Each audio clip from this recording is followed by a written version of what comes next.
9 o'clock. Welcome. We're so excited that you're here, and we're excited to be here. This is the Universal Design for Learning While Making PD. Hopefully you're in the right place. And if you're not, that's okay. You can stay and learn with us. So if you haven't already, go ahead and put your name and where you're from in the chat box. And we're going to go ahead and get started.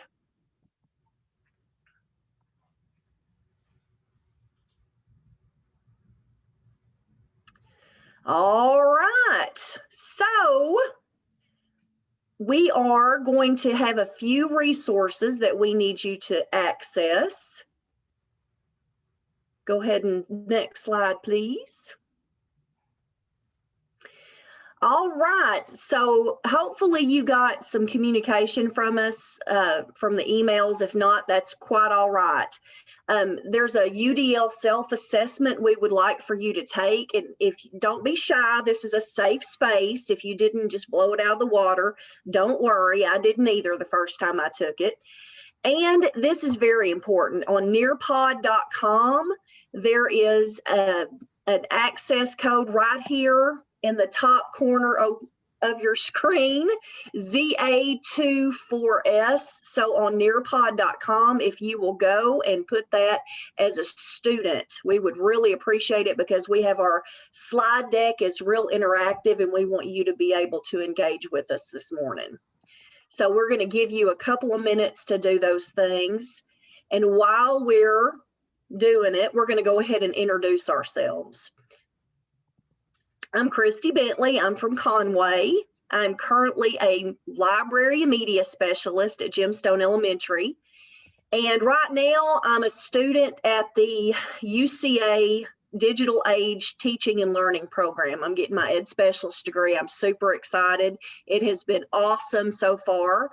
And if you are interested in the program, just click on the purple logo on our Nearpod and it will take you to our program website. Oops, my bad. I'm having a little picnic this morning. Good morning, everyone. My name is Mandy McFall. I am also a UCA graduate student in Digital Age Teaching and Learning Program. So far, this has been a great learning experience. I'm from Leachville, Arkansas, and I currently serve as the high school counselor and district test coordinator for Buffalo Island Central School District. And I'm Stephanie Boger from Houston, Texas. I'm currently living in Little Rock, though. I'm very excited to say that I have the opportunity to be a full-time graduate student in the EDS Digital Age Teaching and Learning Program at UCA, and it's very much fun. Christy? All right, so hopefully you had time to take your assessment. And if you don't mind answering the poll question for us, it's on your Nearpod. Are you wading into UDL? If you don't know a whole lot about it, you're just kind of apprehensive and you're just learning. Do you know a little bit about it, but you're still learning, but you're kind of comfortable with it? You're going to take a shallow dive. And if you know everything there is to know about it, you can deep dive and you can teach this class. I see some of us are taking a shallow swim. I think that's about where a lot of us are. I'm going to give you just about a little bit more time to answer. That's okay. It's a safe space. I was wading into UDL as well. So most of us know a little bit about it. That's awesome. So let's move on and let's talk briefly about what UDL actually is. UDL is short for the Universal Design for Learning, and it's a way to scaffold for all of your students to be successful, not just the high kids or the low kids. And it comes from the Americans with Disabilities Act. And it was designed to create standards and resources to help all of your whole population. There are 3 components to it: engagement, reflection, and action and expression. And each of those have different checkpoints that you can provide for your student. And we have a quick video that kind of shows you how to use the UDL checkpoints.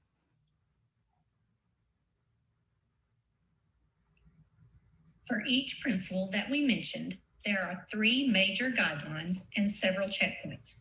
You can click any checkpoint to drill down further and see specific examples. Let's take a quick dive into one of the guidelines that would be easily applicable to an online teaching environment, providing options for expression and communication.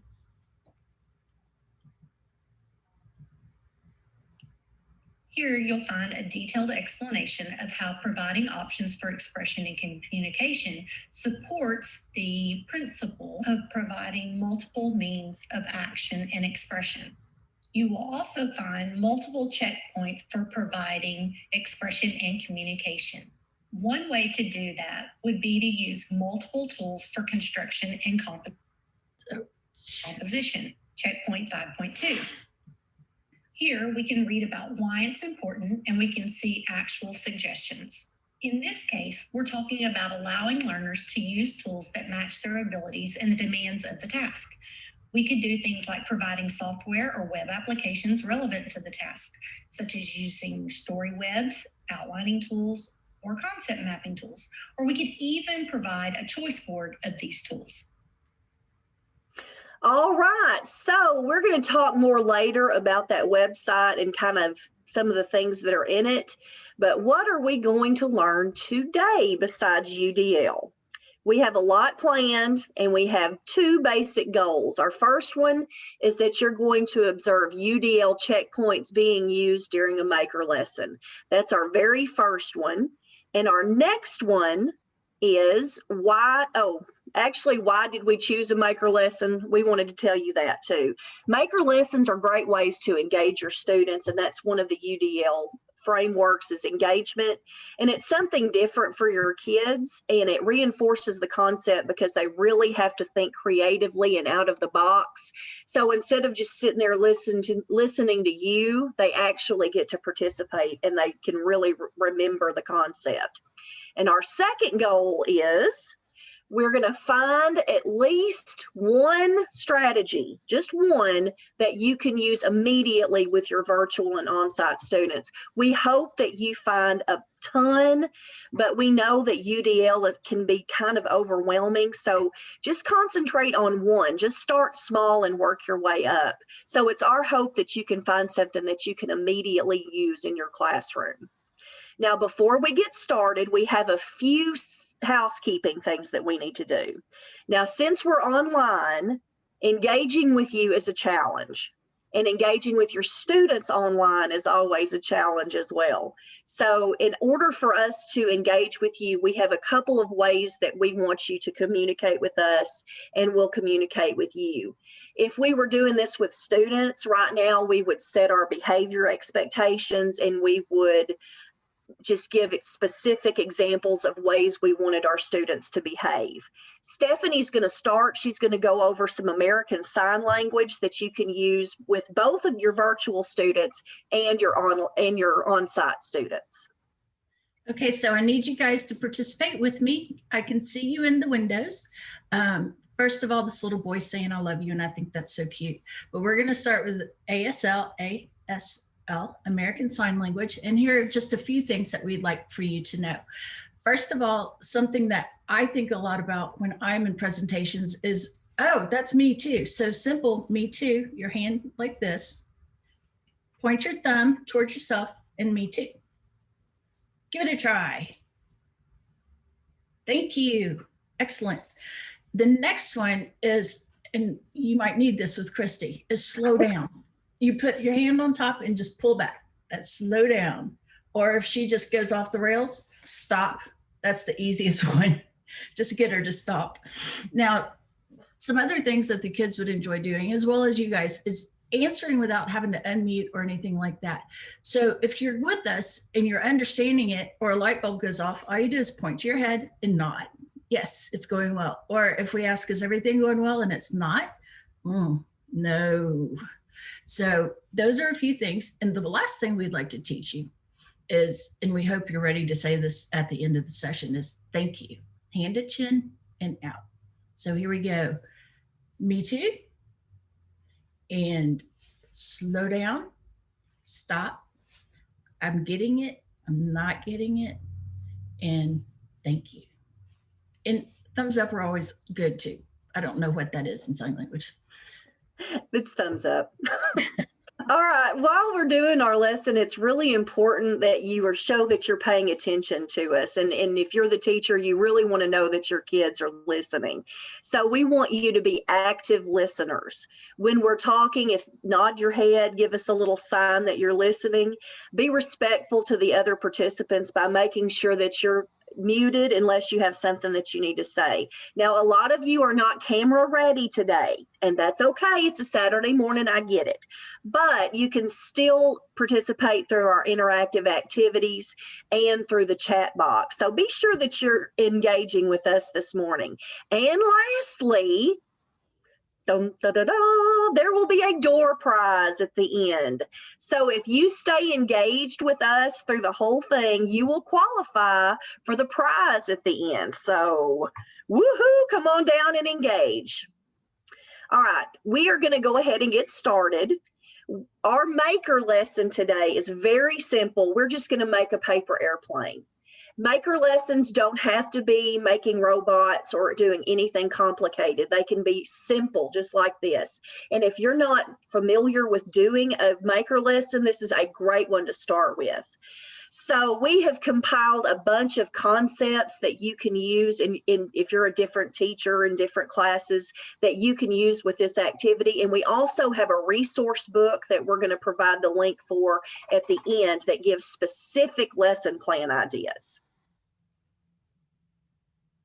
So how can you use this activity?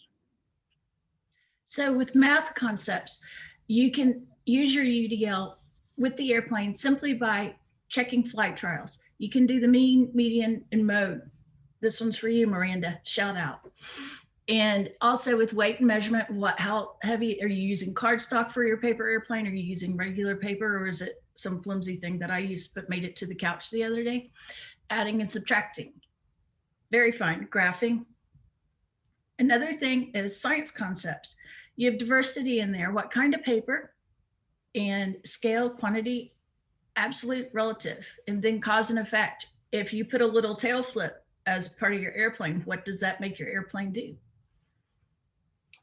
Social studies concepts that you could incorporate include propaganda, history of flights and the stories behind that history, economics, division of labor, assembly lines, producers and consumers, and then diverse populations, introducing women and minorities in that history of flight. You could include inventors and talk about the Industrial Revolution. And then for literature concepts, there are so many books that are connected with making paper airplanes, inventions of planes, and the science behind airplanes. So these concepts would involve research, informational text, description, narration, and comparing and contrasting. And last, we have art ideas incorporated. So these curriculum concepts you could center around paper products, and you could connect origami, brainstorming ideas, creativity, and focusing on imaginative play. All right, thank you. So again, today we are going to make a paper airplane. In order to do that, you need paper. You can use any paper. I have a Post-it note, so it's going to be a tiny little airplane. Scratch paper, notebook paper. You can use an envelope from junk mail, whatever you've got. And this is also good with virtual students because virtual students have access to paper. And if you're going to do this virtually, that's something that you need to think about is what resources do your students have? So you can use any means necessary to make this. If you want to Google ideas, you can. If you want to get your kids to help you, you want to phone a friend, whatever you want to do, use any means necessary to make the coolest paper airplane that will go the farthest. We're going to put you into breakout rooms so that you can kind of collaborate with your peers on what you did and how you made yours better. So here's what you're going to do. You're going to make a cool paper airplane. We have a little graph here that kind of shows you just the classic dart paper airplane if you need some help. You're going to estimate or hypothesize, which is a scientific guess, how far you think your paper airplane will go. Now, you don't have to measure it. you can just kind of say, I think my paper airplane is going to fly to the couch, or my paper airplane is going to fly all the way to the other side of the room. So you're just going to do a hypothesis about how far you think your paper airplane is going to fly. And then you're going to let it fly. And then you're going to say, is your hypothesis correct or not? And then after you finish your first trial, you're going to redo it and try again. And then you're going to try again. So you can do as many as you can in the time that we give you. So try a different fold, repeat the process.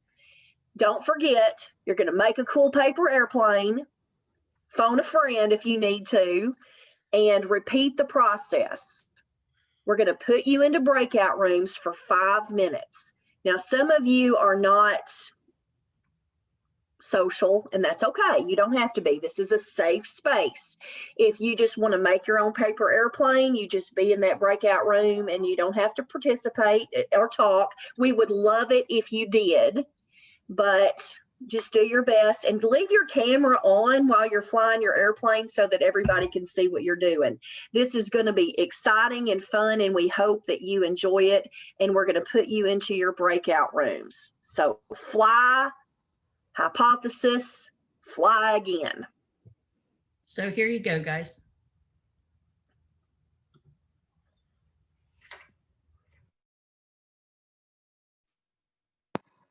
I think I need the directions again. Let me see. Let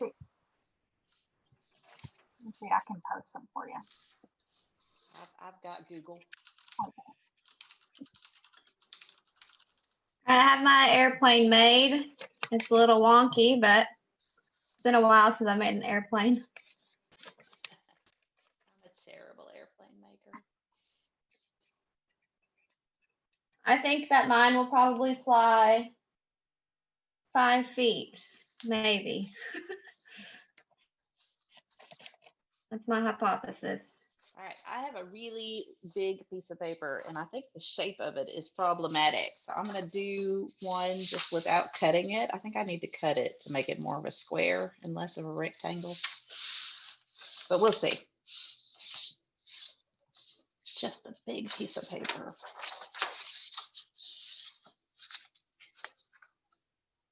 Ooh, I like your desk chair.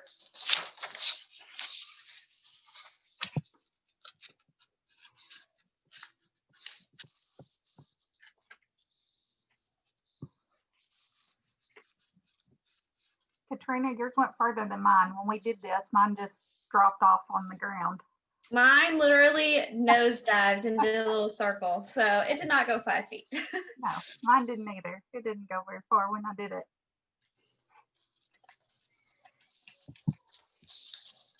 I'm not done with one yet. I did see a really cool airplane the other day that somebody made, and they threw it, and it actually, because of lift, it actually had its wings flap. Oh, that's neat. Really neat.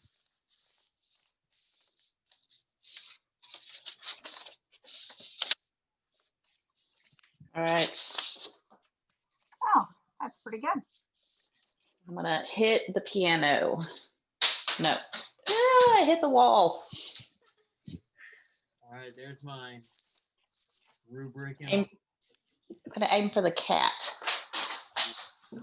hit the cat. That'll be awesome. All right, let me take my background off real quick. Mine just nosedives. Come on.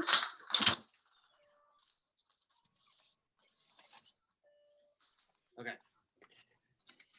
I'm gonna send mine out the door. Ooh, it went fast. It hit the door. Just dives. I think the kids would love this because especially science and math-minded kids like to build stuff. They love that. Mine went probably about 10 to 12 feet. It would go further if there weren't doors in the way. No pesky doors. Pesky doors.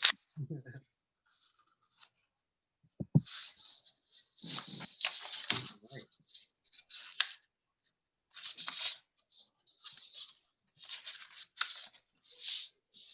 I'm gonna try a smaller airplane. You're doing your second iteration already. I love it. Well, the first one bombed, so I have to try something else. Necessity is the mother of invention. Where is that plane bombs thing?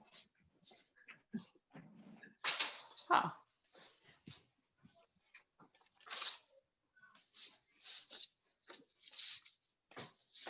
So I'm gonna make mine have flaps on the end to go down to see if it changes anything. Ooh, I'm gonna put a paper clip on the tail of mine. I did that for mine. Puppies. Very inventive. So I made mine have these little flaps at the bottom. See what it would do. What? What do you think it's gonna do? Oh, 55 seconds, so fast. All right. Ah, Ooh, that thing exploded more. mine did a loopy loop. That's cool. All right, I'm gonna see it. Dude, that one, the flaps made it float a whole lot farther. You see your flaps. How do you do flaps? Flappy, flappy. Where'd you go, Jason Trouble? I need to see the flaps. I had to go get my plane because my flaps were all making it go farther. Oh, such a problem. I see. Okay.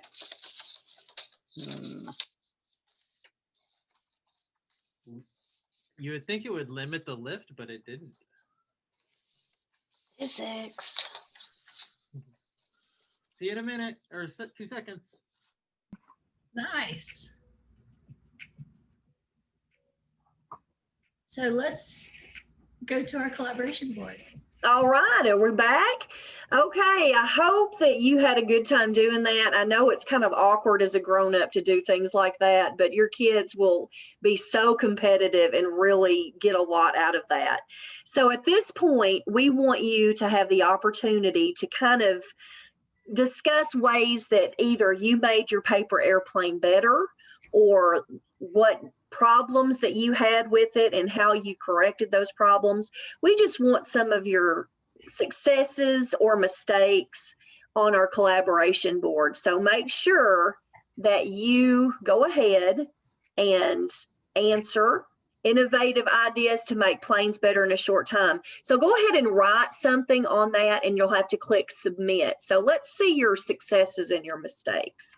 Or you can post a picture of your plane. We're going to give you a couple of minutes. Almost square, more than a rectangle. Yes.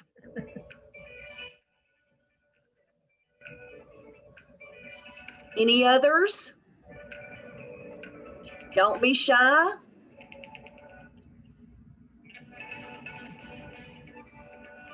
Awesome. The paperclip helped. You know, the kids will just start in too, and grown-ups are a little bit more cautious. Kids aren't. Oh, good. You Googled it and made the second fly better. That's awesome. That's fantastic. Any others? Everybody's been Googling out in the room. That's good. We're glad you did. Oh, awesome. That one's an awesome one. Folded from the short side and the first time, good. Using your resources. I love that. Very good. All right. So if you were doing this in your classroom, you may want to let your kids do a little bit of research. Oh, Dr. Trumbull's has flaps. That's awesome.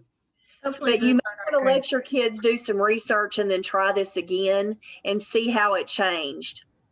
So let's wrap this up. This was, again, a very short, simple lesson, but it really does pack a punch. And maker lessons don't have to be very complicated. This can be an extension of something that you've done in class just to kind of wrap up the lesson. If you haven't done one before, this is a good one to start with because it doesn't take a lot of materials. There's not a lot of parts to it. And project-based learning lessons are so effective for your kids. Just remember, that we have a resource available for you at the end, and we have a lot of lesson plans that you can use with this. All right, we have observed UDL checkpoints being used during our lesson. So we have completed PD goal number 1. You may not have realized that you were observing UDL checkpoints, but you were. So we have a short little review activity for number 1. If you are using your phone with Nearpod, turn it sideways and that'll make it a little bit easier. So we want you to fill in the blanks and answer the questions. Fill in the blanks and answer the questions. We're going to give you a couple of minutes. And again, this is a safe space. So if you don't do well, don't be embarrassed. It's fine. Can we talk about it if we're not quite sure? Absolutely. Now you should get the very last one at least. There's going to be a blank blank at the end of the session.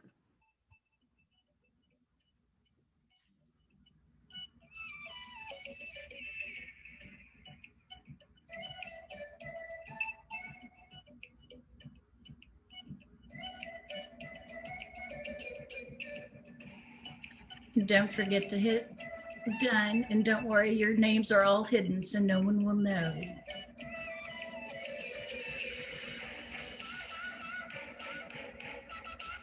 These kind of projects allow your students to be active and engaged.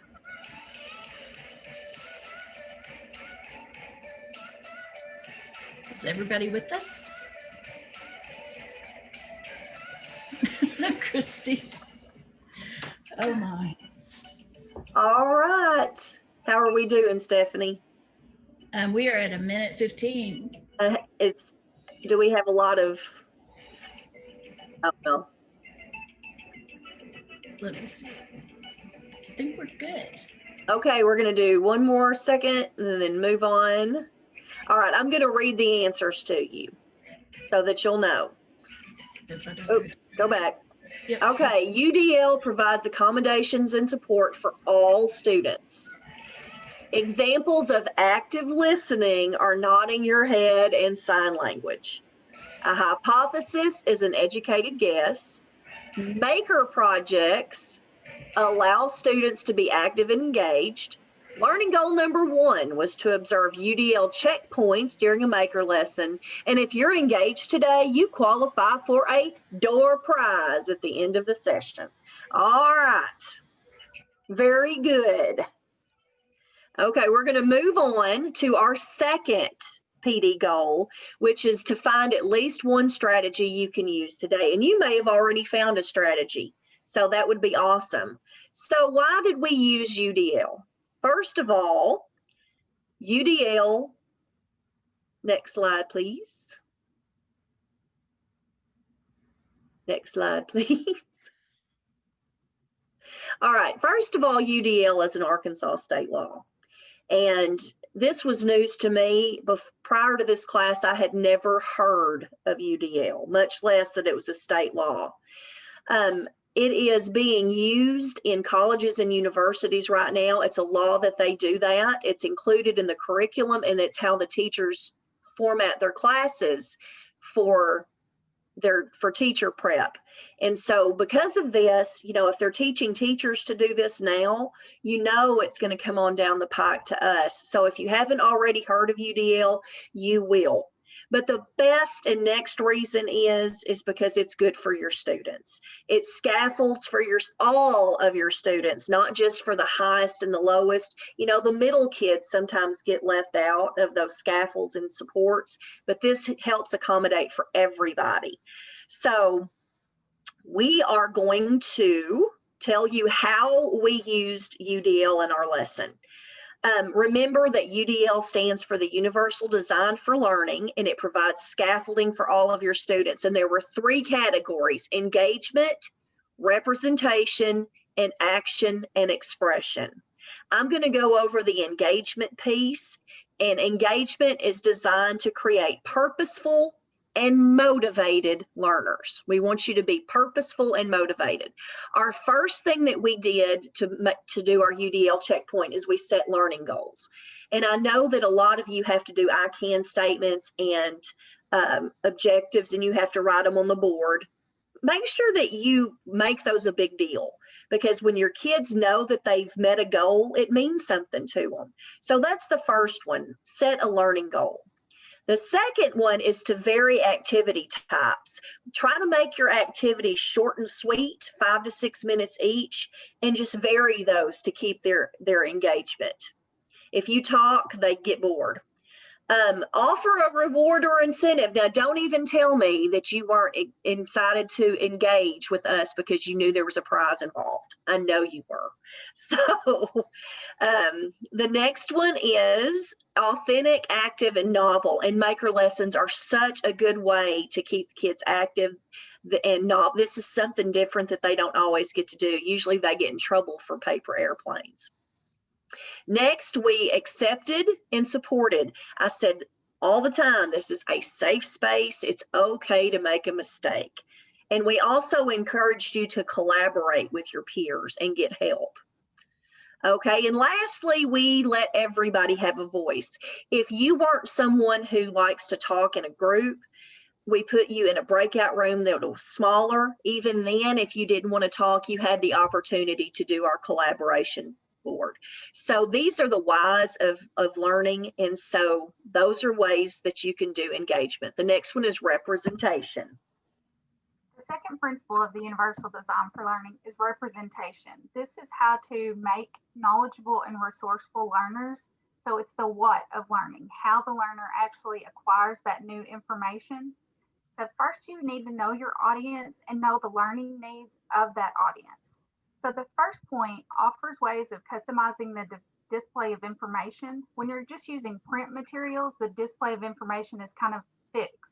So digital materials allow for us to adjust and customize based on the audience's needs. So in our lesson, you can see Christy used a variety of displays. So the size of the text, the images and graphs that were provided. There was color used for information and emphasis, and you can even hear the projection in her voice and how her rate of speech varied. And we added detailed picture instructions and video instructions. You can add auditory additions as well, video clips for specific instructions. Now, alternate forms of information. Throughout the lesson, you should make sure that you have alternate forms of visual and auditory information. So similar to customizing the information, lessons should provide visual diagrams, charts, and written transcripts. In our lesson, we provided American Sign Language, videos, alternate instructions in different languages, so that can be helpful for your English language learners. We also offer graphic organizers, so you could jot down your thoughts. So clarifying and understanding. We hope you received our packet, of course, before today, and it's important to share information with your audience before teaching the lesson. So our pre-lesson content was in your packet, and that helps to connect the learner's experience and prior knowledge to the new content. We've also provided vocabulary to support the content of our lesson, and when you look in that packet, we've highlighted some things like that. It's also important to provide multiple media outlets during your lesson. That helps to increase the opportunities for optimal learning. We use video, illustrations, and a collaboration board for learner interaction. You could also use things like storyboards, music, film, web design, and physical manipulatives. And again, supplying prior knowledge is key. We discussed clarifying vocabulary. It's also important to eliminate biases and inconsistencies early on in the lesson that would prevent the learner from processing any kind of new information. So cross-curricular connections were made within our lesson when Christy talked about how other areas of study could blend in with this maker activity. We also provided, again, graphic organizers and use of visual imagery. Some other examples would be concepts with analogies and metaphors. And we want to make sure to highlight patterns of big ideas and focus on those big ideas. So we provided hyperlinks in our resource link, and throughout the lesson to provide explanation and illustrations. You could also highlight complex terms, expressions, and provide graphic symbols. So by using action and expression, you are creating strategic and goal-oriented learners. By using the various methods, allowing the students to respond differently and navigate through the lesson differently, it helps with learning. You need to optimize and access to tools. How many of you guys used your Google to help out with your creation? I don't think anyone called a friend, Christy, sorry. You're used multiple ways to communicate through the collaboration boards, small groups, big groups. The chat's been going up and crazy. Great to see you guys in there. Supporting planning and strategies. Again, we gave you the information beforehand. We gave it to you Thursday or Friday, depending on when you registered. And then again this morning, just to make sure everybody was on track. And then we gave you the info several times, like I said, but we helped you put it together. We have resources for you. And then we enhanced your monitoring progress by attempting to use sign language, Me Too, and those type things. All right, so we have completed PD goal number 2.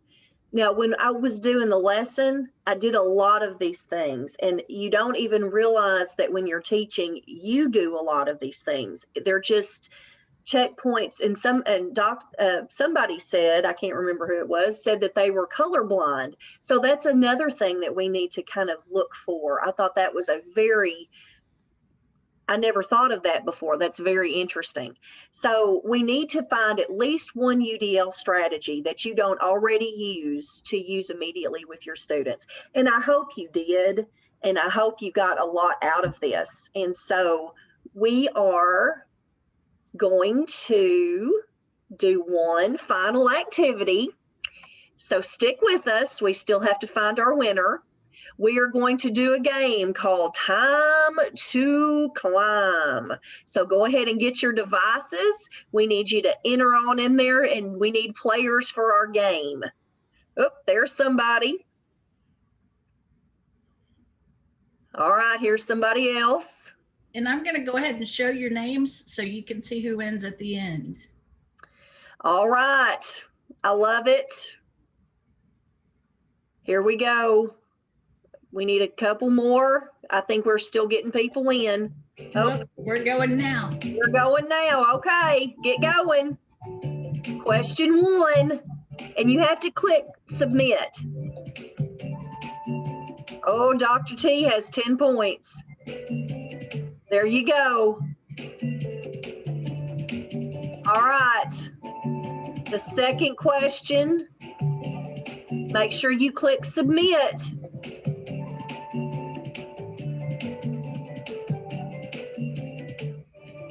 Oh, Andrea busted up there in first place. All right, here we go. Question number 3. Andrea's in the lead.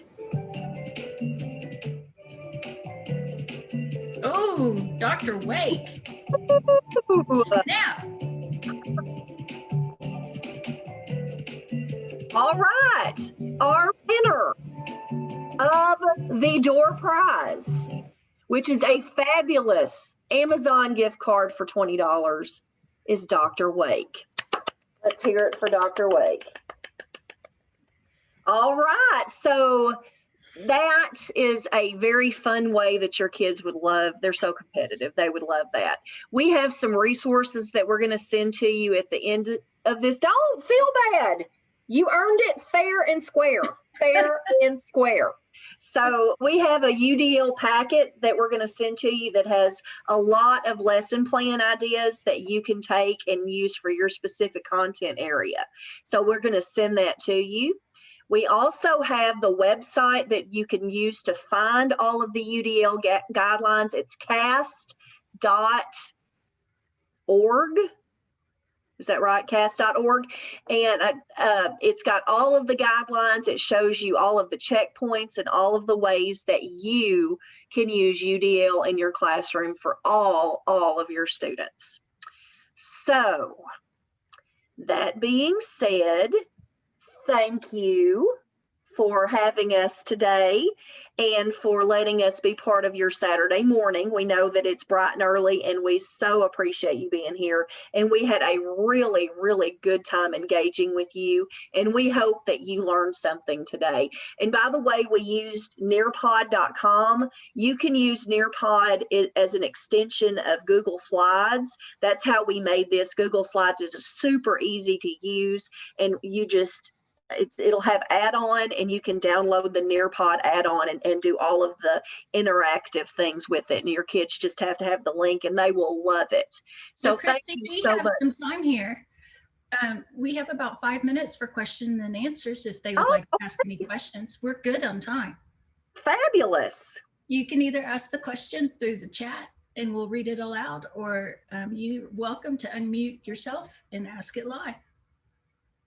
Not that chat isn't live, but. Well, it is engagement. So those of you that haven't used Nearpod, there's great things, wonderful training within Nearpod. Excellent. We've had fun. We have had a good time. We have. Especially since my computer didn't crash and all the technology worked. Yeah. Well, we're not at the very end yet. We still have 2 slides left. This is as end as I need it to be. So, this has been very fun. Since there are no questions coming through, I'm going to go ahead and start us off with this. We are in the EDS Digital Age Teaching and Learning program at UCA. It's brand new, just came to this summer. And Christy, Mandy, and myself are very lucky